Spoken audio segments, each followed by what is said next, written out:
behind closed doors this afternoon to discuss police oversight.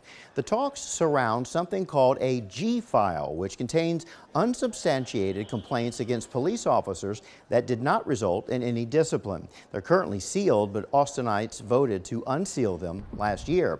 KXAN public safety reporter Brianna Hollis gives us some context on today's talks. And Brianna, this issue has already made its way to the legal system.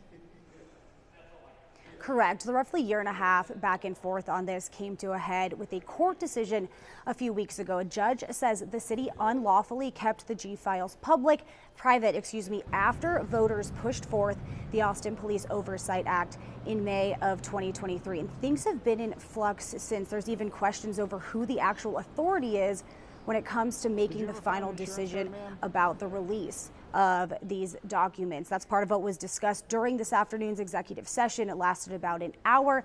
However, when it comes to any further details about these talks, city leaders are remaining tight-lipped about this topic. And strong views on both sides of this, Bree. Advocates want those to be unsealed. The police want them to stay sealed. Explain those two sides.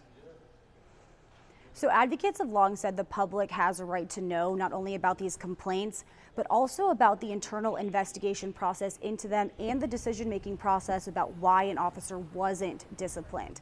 The Austin Police Association, on the other hand, says these complaints are typically, quote, outlandish, and since there's no evidence to prove them, this could potentially paint untrue negative pictures of officers. If the G files do become public, there won't be some database where you can just go access all the complaints and scroll through them, though you will only be able to obtain them by filing an official public information request. I see. And you're going to continue to follow this throughout the evening, Bree. Tell us what we can expect coming up at 6 o'clock.